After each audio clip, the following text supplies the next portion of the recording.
Welcome. What is up to the Early Edge? I am your host, Alan Bell. We have a tremendous show lined up for you today for this Saturday. All kinds of basketball, UFC, you name it on the line. And, oh, yeah, that's right. Super Bowl is tomorrow. But you know what? We're focused on today. But let's even take a step back at how we did last night. Not bad. Not great. 1-2. Lost the Jewelers Gym. That one was tough. We were close. But you know what? Just a couple picks on the board. I guarantee you today, after looking at what we have, oh, yeah, we got a ton more going on today and a whole lot of good picks. So let's bring in the stars of the show and get a look at them. Gentlemen, going 5 wide today. Jay Smooth, how we doing, buddy? Oh, I'm doing all right, Coach. A little disappointed with St. Louis. It's been a tough week, but you know what? We're going to be right back at it. I got 3 today. It's a busy Saturday. Let's go. Well, I can tell that you're busy on your picks because you just called me coach. But you know what? I'll take that, and it's fantastic, awesome. And we'll run with it. M Squared, awesome. How we doing, buddy? Let me say, and first off, you're going to see on social media coming out here somewhat today, tomorrow. M Squared was kind enough to host me and Noah at the Penthouse yesterday. Had a great time. How's my man Chief doing? Chief is good. He was looking for you this morning when we went out for a walk. But yeah, we're doing good. And I'll call you AB, but you do kind of look like Coach today. So I understand. I understand where Jay Smooth's head's at this morning. Yeah, you know, it's crazy. Like with the light on here, it looks like it's just completely just shaved, right? If I cut the light down, I mean, it's a 2.5. You know what I mean? Like, yeah, it's funny. It's crazy how the light will change with it. Andrew Gambas, buddy, how we doing, my man? It's good to see you, brother. It's good to see you as well. I'm doing great. Psyched to get into it. Hell yeah, man. Micah Roberts, last certainly not least. How we doing, my man? We're doing excellent, man. I'm excited to get the fight picks. I need some of those. And Justin and Mikey is going to help me out with some college basketball. I'm going to throw in some NBA and some hoops, and I'll put it all together, and I'm going to come out a winner, I'm pretty sure. There we go. Yeah, I'm not going to lie, man. I had all the boys in my group text were asking me. They knew that Andrew was going to be on the show today. They're like, hey, could you go ahead and text me those picks for UFC a little early? So, yeah, everybody's fired up for it. Now, let's get to the storylines that affect the betting lines for today. And, Andrew, I'll tell you what. We'll start with you. We got UFC 271 tonight, all right? Give us an overview. What does this card look like? We've got 2 co-main events, if I'm correct, right? Break it down for us, man. What are we looking at? Yeah, so we've got a great main event, Israel Adesanya versus Robert Whittaker, Part 2. These guys fought back in 2019. Israel Adesanya knocked him out in the second round to win the belt.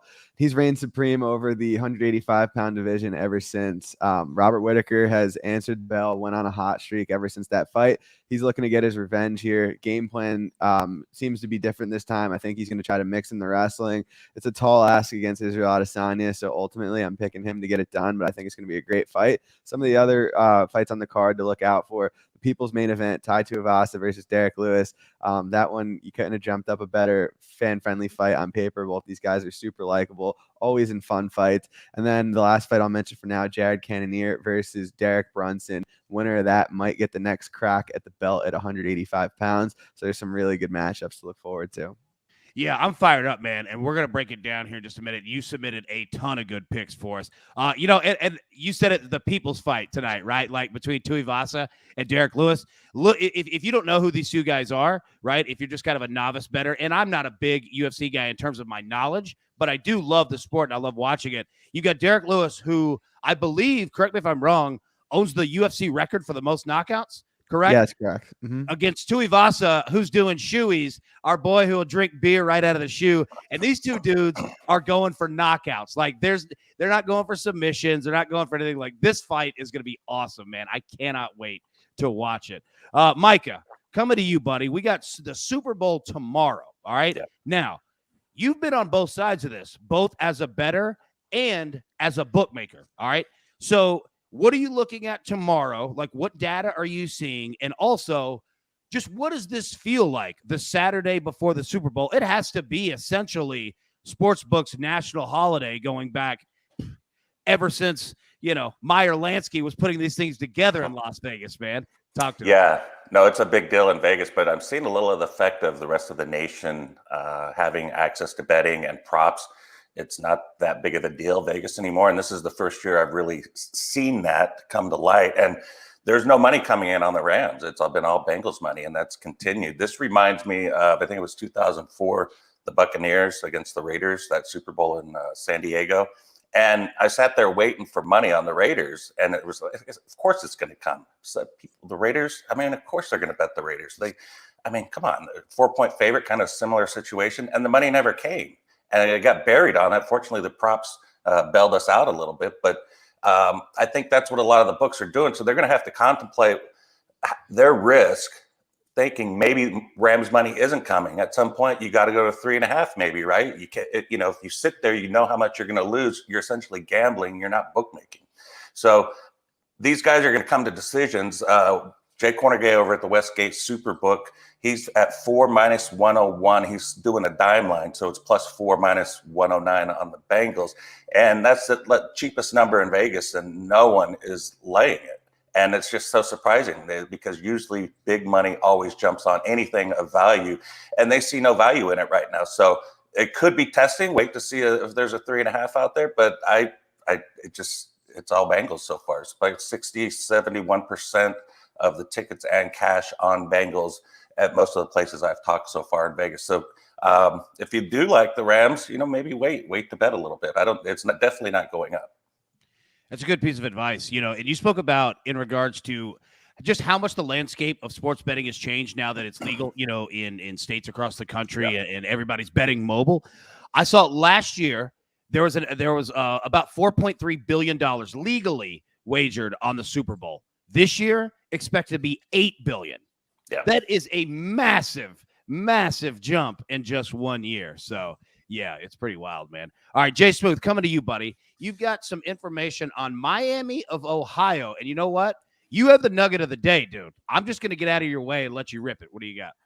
Yeah, that's an honor, AB. Nugget of the day coming from you. I feel like that's a little trophy in of itself. But yeah, man, Miami of Ohio. What do you even say about them? They started their year out okay. They covered the first three, won the first 3 games against some middle-level teams. But since they've actually only covered twice out of like the last 17 games they've played. And the nugget of the day is this team has not covered in the year of 2022. That's right. 11 straight losses against the spread since the calendar turned. They covered last on literally December 29th. So it has been a rough go for Miami of Ohio. They are getting the favorite line today. They're -1 against Bowling Green on their home floor. So will their luck turn around? Is Bowling Green going to come in there and get it done? I kind of lean yes. I think, we got to watch to see if Miami of Ohio can right this ship. They have won some of the games, but they've been made the favorite, so they haven't covered. So, yeah, I think that this could be another letdown spot for them, something to watch. It's been a pretty rough year for the Redbirds. Yeah, that is rough, man. And shout out to our guy, Eric K., a proud Miami of Ohio alum. Whew, they got to cover spread one time. Yeah, they got to get it one time for our man, EK. All right, Ip Square, coming to you, buddy. All right, talk to us. Waste management, man. It's Saturday. We're in round 3. Talk to us, buddy. Yeah, waste management, the cut has been made, and now we're heading into the real fun part of the weekend. But what I want to talk about, I hit it on HQ yesterday on our morning show on the Early Edge. We now have 5 players with 3+ strokes gained tee to green, just removing the putting. 4 of those players have still gained less than a stroke on the greens. Those are Brooks Koepka, Xander Schauffele, Max Homa, and John Rahm. All 4 players that definitely can find the putting stroke at any time. What we like about this here is that they haven't had any success putting, and they're still dominating this course. If they find the putting stroke the 3rd, 4th time, obviously 3rd and 4th round, look out for them. It's going to be a really, really fun leaderboard on Sunday. Yeah, it really is. And, speaking of Sunday, everybody, we had a great week, and big thanks to everyone at CBS Sports HQ for the huge boost. But understand, we are back to normal operation. We are here as we have always been, and we have a monster show lined up, or shows lined up for you tomorrow. And here's how the schedule breaks out. 10 a.m. Eastern, our normal morning show. We're going to be cross-sport focused on everything that you have, not only in the Super Bowl, but across any other sport as well, and cross-sport prop bets that anybody may have. We're going to break those down. 4 p.m. Eastern, we're going to have a live stream preview before the game kicks off, as we normally do, go through our final best bets, props, spreads, totals, everything, you name it. And then at 6:30 p.m. Eastern, a watch party live with the entire Early Edge crew. We want you to come out, be a part of it. There's going to be people in the audience that come on the show. We're going to have giveaways, prizes, showdowns. I mean, every single thing. It is going to be a blast. So come watch the Super Bowl with us. Now, you know what? Man, we've talked a lot. I've talked a lot. Nobody wants to hear more of that. But let's get into the picks and let's break this thing down. All right, so our site play today, we're going Kentucky -9.5 at home against Florida. Rupp Arena, 4 p.m. Eastern, I'm sorry. And look, Kentucky enters having won 9 of its last 10 straight up. And somehow this still feels like a must-win for the Wildcats at home. Kentucky's had a few days off. They're going to enter rested, and it feels like one of those classic mid-Saturday day games at Rupp Arena where Kentucky just blasts someone. And sorry for any Florida fans out there, but I think Kentucky's going to do it to you today. So take the Wildcats -9.5. So M Squared, you know the rules, man. This is your show. You got first at bat. Coming to you, buddy. What do you got? All right, let's start with golf because this one tees off in about 2 hours-ish. So get it in quickly, but it's going to be Max Homa, -115 against Kevin Kisner in a round 3 matchup. I mentioned Homa being one of the 4 players that have gained 3+ strokes tee to green without gaining any strokes on the putting on the greens. I really like this spot for him. I think that the 3rd round is when he really starts to find the putter, if he's going to find it at all during the week. But he's been super solid off the tee on the approach. On the other side, Kisner does what he has done throughout his career, which he does putt well. He's not gaining strokes anywhere else. He has actually lost strokes on the approach. Not a recipe for success in this kind of event. So I love fading Kevin Kisner here. Max Homa -115. And then college basketball, going to Marquette, looking for a nice bounce back spot for Marquette. I played this -2.5 last night. It's up to 3 in most spots right now. Definitely get this before you go over the full possession to 3.5. However, my simulations make them -7. Massive contrast in terms of style of play here. Marquette's going to be one of the fastest teams out there. Opponent is not. They play 335th, I believe, in pace of play. They do not rate well in terms of offensive efficiency. Marquette is a good defensive team. I think this one has the potential for a double-digit blowout victory, but grab it now before it gets to 3.5. Take Marquette. Ooh, I like to hear that. I'm jumping on that as soon as we get off the show. All right, speaking of cross-sport picks, Micah, I'm coming to you, buddy. You, my man, have gone Rainbow Road here. Shout out Mario Kart. I think the greatest game ever played.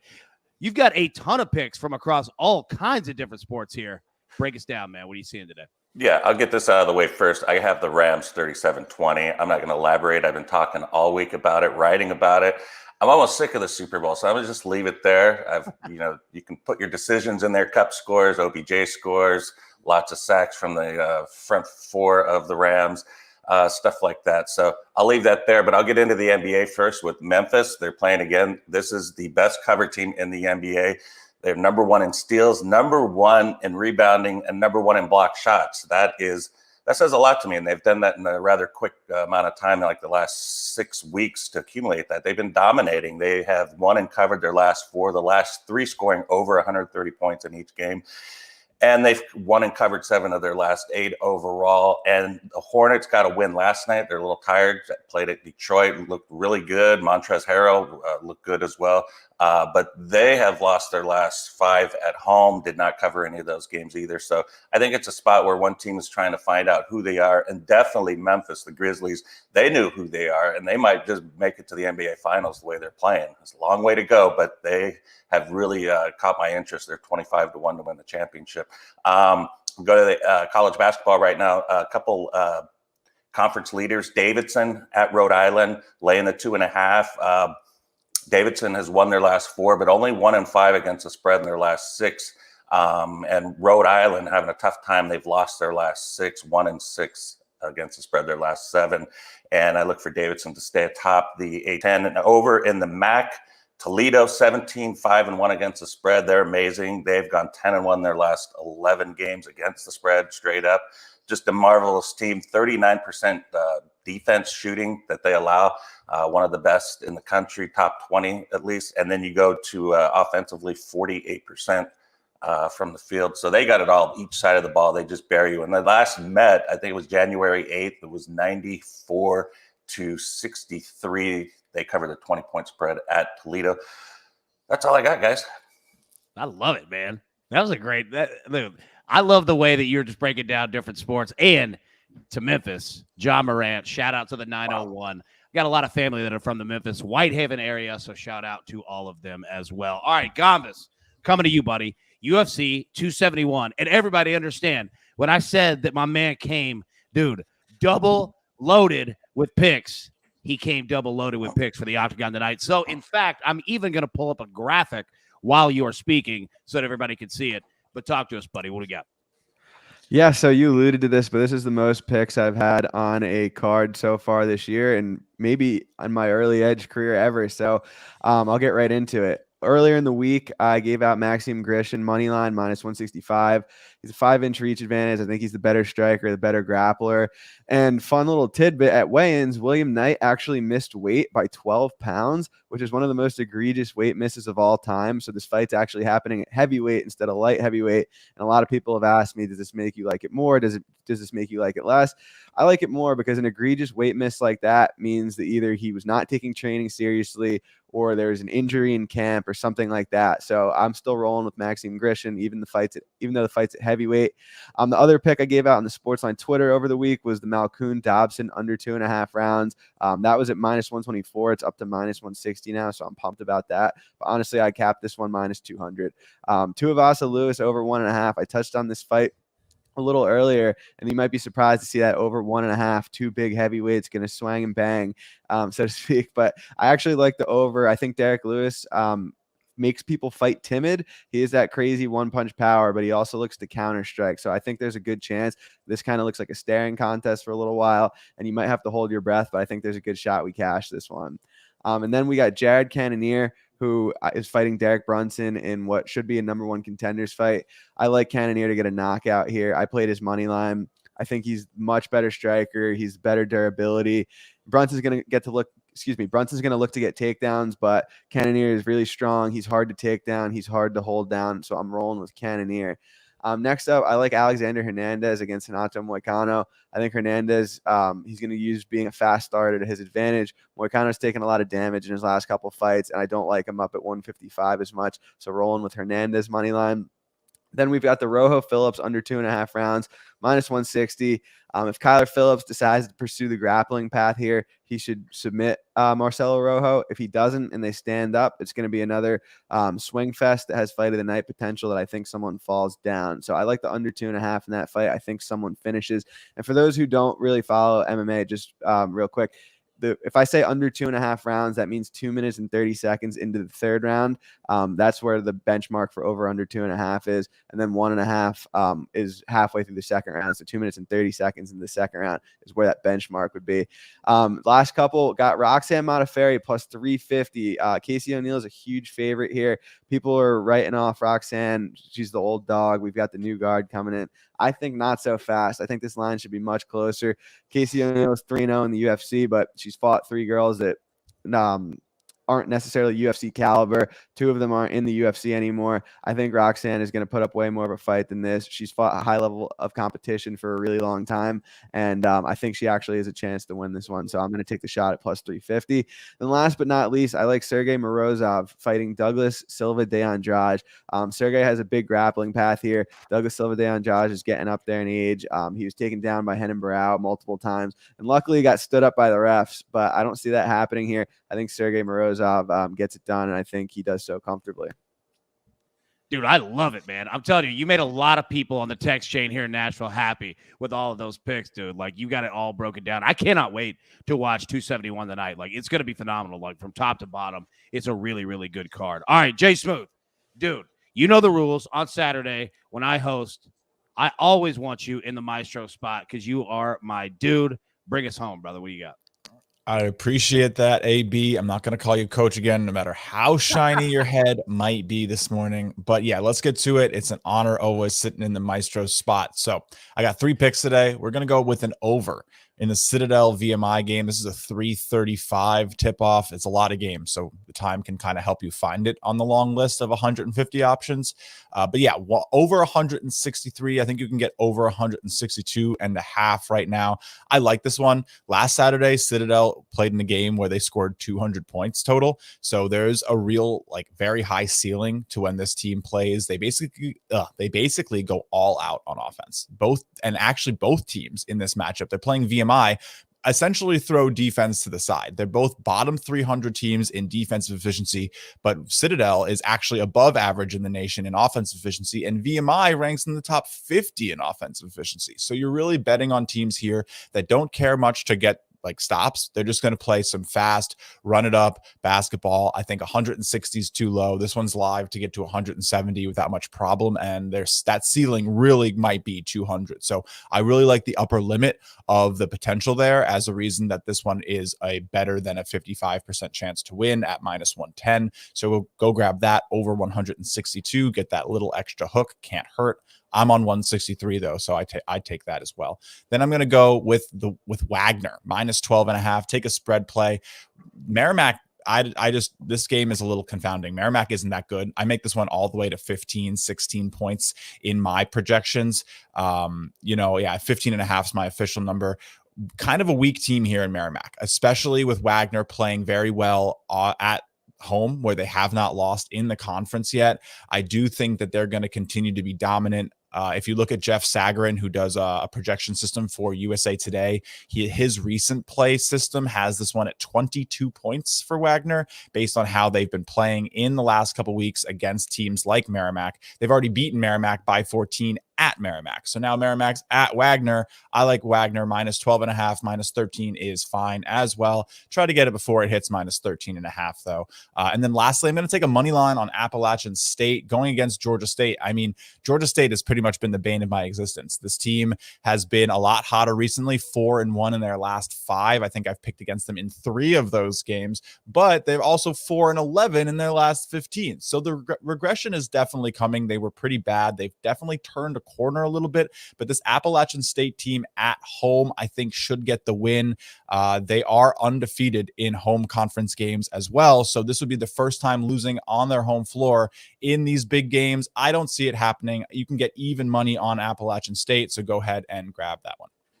I'll tell you what, dude, if you're riding Wagner, I'm riding Wagner, right? Let's do it. I follow you on that. And quick shout out, Appalachian State. I don't know if anybody's ever been to their campus before. Legitimately one of the most beautiful places on the planet. I'm not lying. If you've never seen it before, Google, as soon as this show's over, just Google their baseball field. It's like you dropped it in the middle of just a Disney forest. It's unbelievable. Like, that's the place crazy. Is just, oh God, it's incredibly beautiful, man. Great people up there. All right, everybody, grab your paper, grab your pencil. Let's hope that this recap pulls up.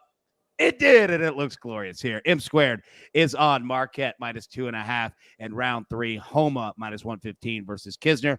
Jay Smooth on Wagner -12.5, Citadel VMI over 163, and Appalachian State moneyline +101. Michael Roberts is on the Grizzlies -7, Davidson -2.5, Toledo -12.5, and the Rams to handle their business in Super Bowl against the Cincinnati Bengals. Our side play today, Kentucky Wildcats -9.5 at home against Florida. The 2-piece, we're going to carry this thing over to tomorrow. All right, very simple here.